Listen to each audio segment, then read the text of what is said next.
नमस्कार. तिरंगा न्यूज वृत्तवाहिनीवर आपले मनपूर्वक स्वागत. आता पाहूया आजच्या काही ठळक घडामोडी. आज काही महत्त्वपूर्ण विषयांवर संगमनेर नगरपालिकेचे मुख्याधिकारी दयानंद गोरे यांनी घरपट्टी, नळपट्टी थकबाकीधारकांनी तसेच मालमत्ता धारकांनी अभय योजनेचा लाभ घ्यावा आणि एकमुखी रक्कम आपली थकबाकी भरून टाकावी, अन्यथा नगर परिषद आपली मालमत्ता जप्त करून त्या मालमत्तेचा लिलाव करेल. तसेच ज्यांनी घरपट्टी, नळपट्टी भरली नाही त्यांचे नळ कनेक्शन तात्काळ बंद करण्यात येणार आहे. त्यासाठी आज पत्रकार परिषद आयोजित केली होती. यामध्ये हॉटेल, दुकाने, मेडिकल, हॉस्पिटल आणि विविध व्यवसायाकरिता लागणारे शॉप ऍक्ट लायसन परवाने रिन्युअल करून घ्यावे अशा विविध विषयांवर आपला संवाद साधला. सर्व पत्रकार बंधू भगिनींचं स्वागत.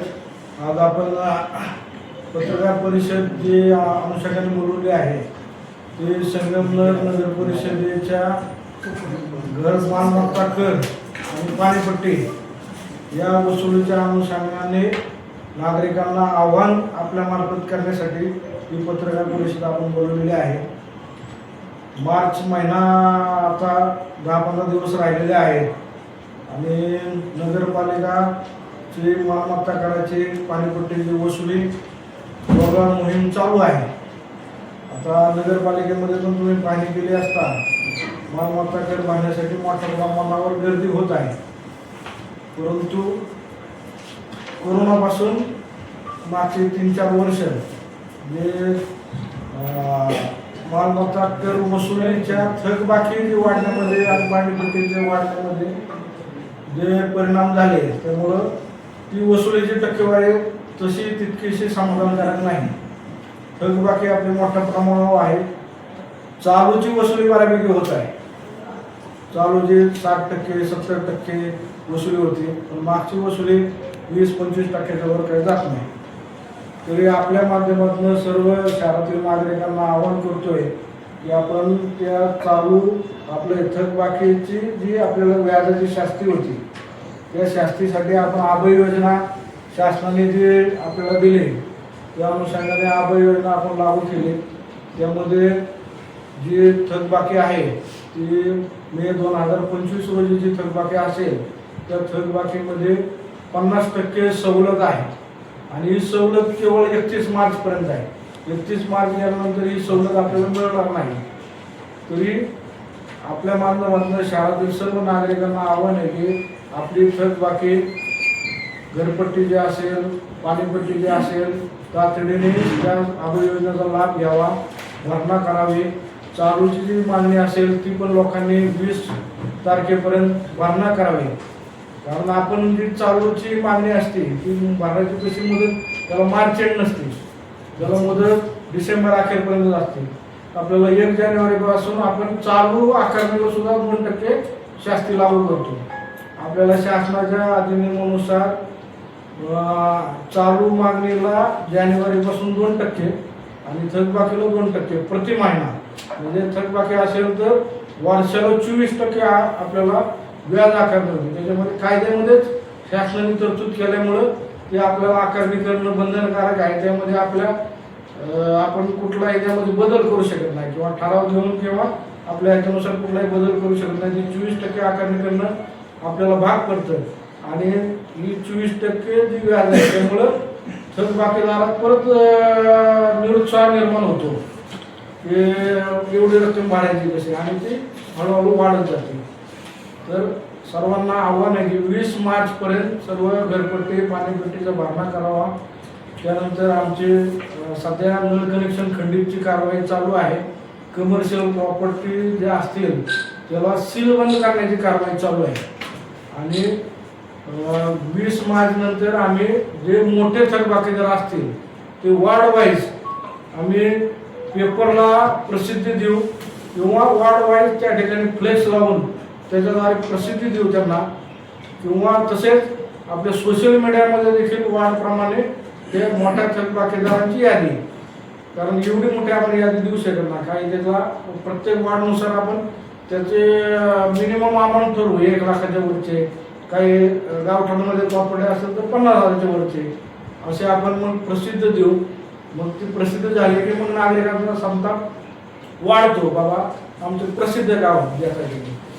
तर त्यासाठीच आपण आज पत्रकार परिषद बोलवली की आपल्या माध्यमातून त्यांना आव्हान आहे, कृपया 20 मार्चपर्यंत सर्व भरणा करावा, जेणेकरून आपल्याला ती कठोर कारवाई जी आहे, नळ कनेक्शन खंडित आहे, सील बंद करणे आहे, प्रसिद्धी देणे आहे, या टाळाव्या. आणि ह्याच्यातनं जरी वसूल नाही झाली, समजा रहिवासी प्रॉपर्टी असतील, मग आपल्याला मग मार्च एंड नंतर त्यांचा ते ताब्यात घेऊन लिलाव करणे, लिलाव करून समजा त्या लिलावाला प्रतिसाद नाही मिळाला तर त्या प्रॉपर्टी नगरपालिकेच्या नावे करणे, या स्टेपपर्यंत जावं लागेल. तरी आपल्याला आव्हान आहे. त्याचप्रमाणे दुसरा विषय आहे की आरोग्य विभागात जे आपण व्यावसायिक ना हरकत दाखला देतो, तर व्यावसायिक ना हरकत दाखला देताना लायसन्स थोडा हे करतो म्हणजे आता हा विषय झाला ना, तर या विषयावर थोडंसं आमचे बरोबर. तर आता आपण ही थकबाकी वसूल करताना आपण काही योजना वगैरे दिली का, की काही मोठ्या प्रमाणात थकबाकी आहे तर मग त्यांना देण्यासाठी ती पूर्ण रक्कम रिकव्हरी करणार, की त्यांना काही स्लॅब्स वगैरे? अभय योजनेमध्ये कसं आहे, पूर्ण रक्कम भरली तर त्या अभय योजनेचा लाभ मिळतो.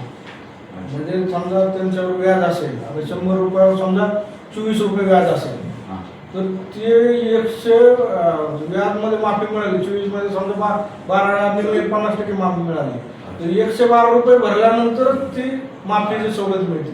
मग त्यांनी 50 रुपये भरले तर ते 50 रुपये पहिले व्याज कटिंग होती आणि मुद्दल मध्ये उरलेले 25 रुपये जाणार आणि त्याच्यावर परत व्याज चालू राहणार. म्हणजे सॉफ्टवेअर असं आहे शासनाचं की पूर्ण रक्कम भरली तर सवलत, नाही तर पहिले त्या भरलेल्या रकमेतनं व्याज कट करतो.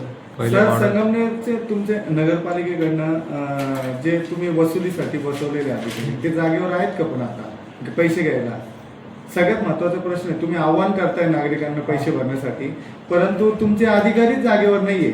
सगळ्यांना तुम्ही SIRच्या कामाला निमित्त बाहेर पाठवलेले, मग ते कसं तुम्ही करणार? मग कशा पद्धतीने तुम्ही नियोजन करणार?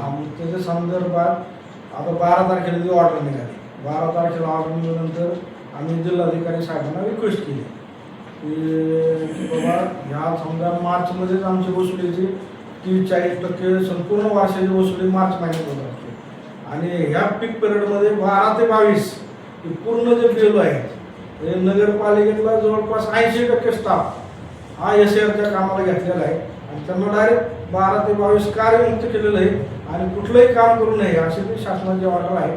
त्या अनुषंगाने आम्ही जिल्हाधिकाऱ्यांना विनंती केली आणि त्या विनंतीनुसार साहेबांनी सांगितलं की थोडंसं जी 22ची हे आहे थोडीशी एक्सटेंड झाली तरी चालेल, पण नगरपालिकेचं जे वसुलीचं कामकाज आहे आणि ते काम असं दोन्ही मिळून करा, असं साहेबांनी आमच्या रिक्वेस्टला. परंतु नागरिकांनी उद्यापासून बसतील. नागरिकांनी तुमच्या अधिकाऱ्यांना फोन केल्यावर त्यांचं उत्तर येतं आमच्याकडे ते काम आहे, नंतर पैसे भरून घेऊ. मग काय, मग तुम्ही आव्हान करताय आज बोलून पत्रकार परिषद, मग तुम्ही नियोजन केलंय का? हा, मग त्यासाठी आम्ही 11:30ला आहे ना, 11:30-12 वाजता सर्व कर्मचाऱ्यांची पहिली बैठक घेतली, त्यांना जिल्हाधिकाऱ्यांच्या सुधारित सूचना आहेत त्याची माहिती दिली आणि त्यांना सांगितलं की उद्यापासून तुम्ही हे काम पहिलं ऑफिसला बसा, ते झाल्यानंतर मग तुमचं दुपारचं त्या SIRच्या कामावर जाऊ, अशा पद्धतीने सूचना दिलेल्या आहेत. म्हणजे कसं असतं, बाकी फार मोठ्या प्रमाणात वाढलेली असते आणि समजा त्याची परिस्थिती नसते, अशा वेळी समजा तो 2 किंवा 3 टप्पे असे करून दिले आणि त्याने आम्हाला लिहून दिलं बाबा हे 3 टप्पे केलेले, त्याचा पहिला आम्ही भरतो, नाही माझ्याकडनं आता परिस्थिती मी नाही अभय योजनेचा लाभ घेऊ शकत, पण मार्चच्या एंडला दुसरा टप्पा भरतो, तुमच्या एप्रिलमध्ये तिसरा टप्पा भरतो, त्यावेळी सर्वसामान्य आम्ही त्या पद्धतीने त्याचा विचार करतो. पण प्रतिसाद तिथं काहीच मिळत नाही, तिथं आम्हाला कारवाई शिवाय मग पर्याय नाही. फेरीवाल्याविषयी काय बोलत होते आता आपण? फेरीवाला नाही. फळ विक्रेते नाही आलोनसिंग झालं ना रिक्षानी? नाही, हा विषय नाही हा नाही, आता ते बोलले ना. उद्दिष्ट किती आहे? उद्दिष्ट आपली जी डिमांड आहे ना ती 10 कोटीच्या आसपास आहे, 10 कोटी 37 लक्ष आहे. मालमत्ता करायची. आतापर्यंत किती झाले? आतापर्यंत आपले झाले 480. तरी आमचं विधान एक 700 म्हणजे 7 कोटीपर्यंत वसुली करायचं आमचं उद्दिष्ट आहे. जसं काय होतं त्यावेळेस तुमचं बॅलन्स शीट किती होतं? हा? तसं होतं तेव्हा बॅलन्स शीट किती होतं? बॅलन्सिंग बघा ना आता. 480 लक्ष. 4 कोटी 80 लाख. म्हणजे एक तर 10 कोटी म्हणतो सर. 10 कोटी 480 त्यामध्ये किती झाले? मला असं म्हणायचं पहिल्यांदा असं म्हटलं तुम्ही 10 कोटी उद्देश आहे आणि परत 7 कोटी म्हटलं म्हणून म्हटलं नेमकं किती आहे? नाही, ते म्हणले ना कितीपर्यंत न्यायचं हा, आम्हाला 7 कोटी. हे आहे, नियोजन.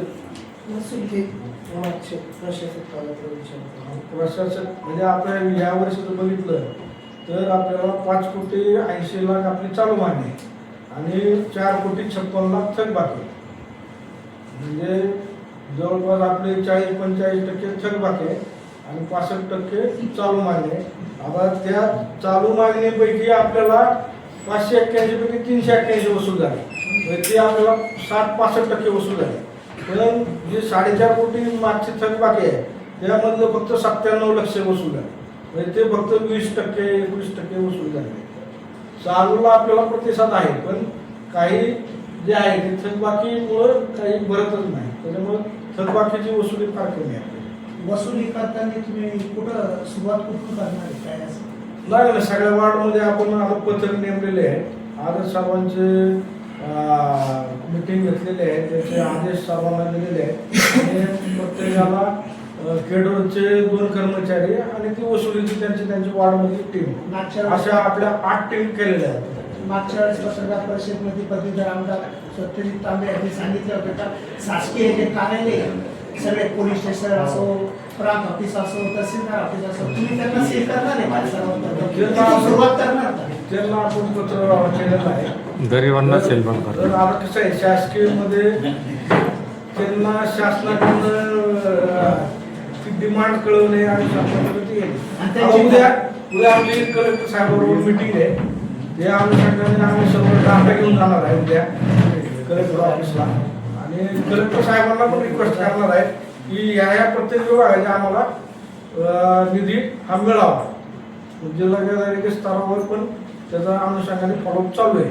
बाबा हा निधी शासनाला उपलब्ध करून त्यामध्ये नगरपालिकेच्या वसुली होतील अशा दृष्टीने आम्ही जिल्हाधिकारी यांच्याकडे त्याची मागणी करणार आहे. पुढचं तुमचं दुसरं काय? दुसरा विषय होता आपला दरवर्षी म्हणजे आपल्याकडं कुठलाही नवीन व्यवसाय चालू करायचा असेल तर आपल्याकडे आरोग्य विभागाचा आपण महाराष्ट्रात परवाना देतो. आरोग्य विभागाचा काय होतं, नगर परिषदेचा NOC घेतल्यानंतर त्यांना पुढील त्यांचा शॉप ॲक्ट वगैरे त्यांचा मंजूर होतो. पण त्याच्यामध्ये बरेचसे व्यवसाय असतात की त्यांनी दरवर्षी त्याचं रिन्यू करणं बंधनकारक आहे, पण ते करत नाही. तर आपल्या माध्यमातून त्यांना देखील आव्हान आहे की आपला जो व्यवसायाच्या अनुषंगाने नगर परिषदेची जी NOC आहे ती त्यांनी दरवर्षी रिन्यू करावी. ती रिन्यू न केल्यामुळं काय होतं, त्याच्यामध्ये काय व्यवसायामध्ये बदल झालेला आहे त्या ठिकाणामध्ये त्याची आपली पाहणी होत नाही, विजिट होत नाही आणि नगर परिषदेत त्यामुळे उत्पन्न पण बुडतं. तर ते एक आव्हान आहे की ते रिन्यू त्यांनी रिन्यू करावं. त्यासाठी आरोग्य खात्यामार्फत ते रिन्युएशनची प्रोसेस चालू आहे. तर त्याच्यामध्ये ते सर्वांना आले की तातडीने ते नूतनीकरण करून उपलब्ध करून देतात आहे. तर ते एक आव्हान आहे की व्यावसायिकांनी त्यांची NOC रिन्यू करून द्यावी. म्हणजे आता आम्हाला कधी त्याची गरज भासली नाही. व्यवसाय करणारे म्हणजे आता आम्ही पण व्यवसाय, तुम्ही सांगा. आमचा ट्रॅव्हलचा व्यवसाय समजा किंवा ऍडव्हर्टायझिंग एजन्सीचा व्यवसाय आहे, तर त्यासाठी आवश्यक आहे का ते? आरोग्य विभागाकडे जी उपविधी आहे तसं आहे, कारण संगमनेर नगर परिषद नमुना उपविधी आहे, त्या अंतर्गत आपल्याला आरोग्य विभागाकडे जे काही लायसन्स उपद्रवकांना करण्यासाठी आपण बंधनकारक आहे. त्यामध्ये कोणत्या असतात? त्याच्यामध्ये हॉटेल्स आहे, टीचिंग प्लेस आहे, मेडिकल स्टोर आहे, हॉस्पिटल आहे आणि त्याचप्रमाणे पेट्रोल पंप आहे. असे भरपूर व्यवसाय आहे त्याच्यामध्ये. त्याच्यामध्ये त्यांना ती एक यादी उपलब्ध करून हा, म्हणजे ते त्यांना महत्त्वाची लक्षात यादी येईल. आहे. ती ती यादी गोंधळ लावायचा. आणि अशी व्यवसायासाठी आरोग्य विभागाकडे उपद्रवकारक लायसन्स बंधनकारक आहे. अच्छा. आणि अशी लायसन्स काढण्यासाठी बऱ्याच लोकांनी लायसन्स काढलेले आहे आणि दरवर्षी ते रिन्यू करणे महत्त्वाचे असते, बंधनकारक असते. काही लोक नूतनीकरण करत नाही, त्यांनी तातडीने नूतनीकरण करून घ्यावे आणि ज्यांनी काढलेले नसतील त्यांनी नवीन लायसन्स तातडीने काढून घ्यावे. त्याची व्यवस्था या आरोग्य विभागाकडे केलेली आहे. सर आता जे सत्येंद्राने मागच्या वेळेस सांगितलं होतं की परमिशन बांधकाम परवान्याची, त्या संदर्भात आपण काय उपाययोजना केलेली आहे? बांधकाम परवाना हो, कारण की तुम्ही 22 ते 23 जे कॉन्ट्रॅक्टर आहे किंवा मग ते इंजिनियर आहे त्यांना तुम्ही बॅन केलेला आहे किंवा मग त्यांना थांबवलेलं आहे. मग आता पुढे काय त्याच्या पुढे? हा, त्यांनी काय केलेलं आहे की बांधकाम परवाना म्हणजे प्लॅन एक मंजूर करायचा आणि प्रत्यक्ष बांधकाम वेगळं करायचं. तर त्या अनुषंगाने आपण त्यांना नोटिसा दिलेल्या आहेत आणि ब्लॅकलिस्ट का करण्यात येऊ नये त्याला खुलासा मावला आहे. अजून आपण त्यांना ब्लॅकलिस्ट नाही केलेली. तर त्याच्यामध्ये जर सुधारणा नाही झाली तर मग ती पुढे ब्लॅकलिस्टची कारवाई करू. ज्यांना बांधकाम परवाना घ्यायचा आहे मग त्यांनी काय करायचं, मग कशा पद्धतीने करायचं? आता तुम्ही तर 80% इंजिनियरला तर थांबवलंय, मग आता कशा पद्धतीने नागरिकांना जावं लागेल, त्यांना उत्तर कसं मिळणार? दुसरे आहेत ना, बरेचसे व्यवसाय करणारे आहेत जे व्यवस्थितपणे व्यवसाय करतात आहेत. तर त्यांच्या मार्फत त्यांनी करून घ्यावं आणि अजून ब्लॅकलिस्ट नाही केलं, आपण नोटिसा दिलेल्या आहेत. थांबवलं सर. शहरामध्ये 90% बांधकामाला परवानाच नाही आणि बांधकाम झालेले आहे, त्यामध्ये नवीन सुधारणा काय करणार? त्यासाठी आपण गुंठेवारीची आता ते जाहिरात होऊन प्रसिद्ध केली आपण की डिसेंबर 2020 पूर्वी जे विकसित झालेले असतील, खुले प्लॉट असतील किंवा बांधकामासहित विकसित झालेले असतील, ज्याचा तुकडा नव्हता पडलेला तो तुकडा पडलेला असेल किंवा त्याच्यावर बांधकाम झालेलं असेल डिसेंबर 20 पूर्वी, त्यांच्यासाठी आपण आव्हान केलंय आणि 30 एप्रिल 2026 पर्यंत आपण मुदत केलेली आहे गुंठेवारीसाठी. त्यांनी आपल्याकडे गुंठेवारी अंतर्गत रेग्युलरायझेशनसाठी प्रस्ताव सादर करावा. अतिक्रमण काढले सर आपण अगोदरच आणि ते सर्व लोक आता वंचित झाले, त्यांना इन्कम सोर्स नाही राहिलेला आहे, ते रस्त्यावर आले, घरी बसून राहिले, त्यांना उपजीविका राहिलेली नाही. मग आपण काय उपाययोजना करणार आहात त्यांच्यासाठी? त्यांचे आता नोंदणी आपल्याकडे चालू आहे आणि जवळपास बऱ्याच व्यावसायिकांनी नोंदणी केलेली आहे. त्याच्यामध्ये जुने व्यवसाय करणारे आणि नवीन जे इच्छुक आहेत ते सर्वांकडून आपण अर्ज मागवलेले आहे. आज आपण त्याचे शेवटचे दिवस ठेवलेले आहे. ते अर्ज आल्यानंतर जुने व्यावसायिकांना आपण प्राधान्य देणार आहे. त्यांची आपली 860 जणांची यादी आपली पहिली आहे. त्यानुसार आम्ही काही जागा आयडेंटिफाय केलेल्या आहेत. तर त्या ठिकाणी त्यांचं पुनर्वसन करण्याचं आमचं प्रयत्न राहणार आहे. किती दिवसात होणार त्यांचं? एक आम्हाला 10-15 दिवसामध्ये ते करायचं आमचं नियोजन आहे. आज जे तुम्ही तारीख ठेवली याच्यात मुदत वाढ होईल का? एका दिवसात समजा काहींची अर्ज नाही शक्य नाही. बघून आलो त्यांचे काय तशी मागणी आहे का? मागणी तशी असेल नागरिकांची तशी मागणी आहे सर. आता फॉर्म घ्यायला माझ्या मते 1000 ते 1500 लोक होते. खूप भयानक परिस्थिती. तर अध्यक्षांची चर्चा करून ते समजा ठरवून डिसिजन घेऊ. आज अलाउन्सिंग केलं आपण, मग कशाचं केलं ते? गाडी फिरत होती नगरपालिकेत. आव्हान केलं आपण की त्यांनी अर्ज दाखल करावे, त्यासाठी आपण अनाउन्सिंग केलं. GIS बेस मॅपिंगच्या आधारे प्रॉपर्टी टॅक्सचं सर्वेक्षण व्हावं, त्यासाठी ते आपल्याला फंड पण उपलब्ध करून देणार आहेत या पुढच्या आर्थिक वर्षामध्ये 26-27 मध्ये. तर त्याच्यामध्ये आपण ड्रोनद्वारे पहिले सगळ्या प्रॉपर्टी निश्चित करणार. म्हणजे कुठल्या प्रॉपर्टी जर टॅक्सच्या ह्याच्यामधून वंचित राहिलेल्या असतील तर त्या प्रॉपर्टी आपल्याला आयडेंटिफाय होतील. त्यानंतर आपण त्यांचे मशीन असतात, त्या मशीनद्वारे प्रत्यक्ष जागेवर जाऊन मोजमाप, त्याचे फोटो, मग ते ॲक्युरेट मोजमाप होणार. मग ते मशीनद्वारे हॉल किती बाय कितीचा आहे, बेडरूम किती बाय कितीची आहे आणि प्रत्येकाचे फोटो येणार, बांधकामाचा प्रकार वगैरे. म्हणजे ज्या मानवी चुका किंवा मानवी काही एरर्स राहतात किंवा मुद्दामून काही केलं जातं कमी जास्त मात्र किंवा व्यावसायिक असताना निवासी दाखवलं जातं, ह्या गोष्टी त्यामधनं राहणार नाही आणि त्यातनं बऱ्यापैकी आपल्याला 25% 50% आपले इन्कम वाढू शकते. तर या पद्धतीने कलेक्टर साहेबांचाच अजेंडा आहे की नगरपालिकेचं करून घ्या. संगमनेर नगरपालिकेचं त्याची पिढी सुद्धा पुढच्या वर्षी फंड उपलब्ध करून द्यावे. आरोग्य खातं काही देत नाही त्यांना, दवाखान्याला. पैसे दिले आज रहिवासी भागामध्ये जे हॉस्पिटल्स आहेत, त्यांच्या बाबतीत तक्रारी असतात बरं.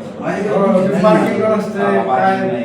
त्या एवढे येणारे लोक आहेत ते स्वतःच कर्मचाऱ्यांचं पार्किंग करत नाही, परत बाहेर येणार नागरिक परत त्यांचं पार्किंग सगळा लोड शेवटी रस्त्यावर येतो. अशा लोकांवर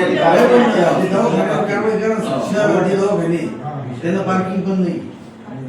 त्यांना तुम्ही एनओसी कशी दिली? आता बघा ते लिंक रोडला शेळके हॉस्पिटल आहे काय तिथं पेशंटला आहे ना डायरेक्ट तपासणी तपासणी करण्याकरता घेऊन जातात. खाली ॲम्ब्युलन्स असते लागलेली, ट्रॅफिक जाम होते, तोपर्यंत सगळ्या गाड्या थांबवल्या जातात. लिफ्टच नाही लिफ्ट नाही.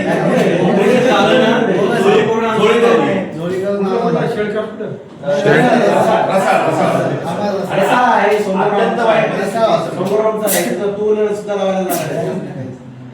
यांना आहे ना म्हणजे 90% हॉस्पिटल असे आहे की सगळं बाहेर बरं का संग्रामपूर पेशंट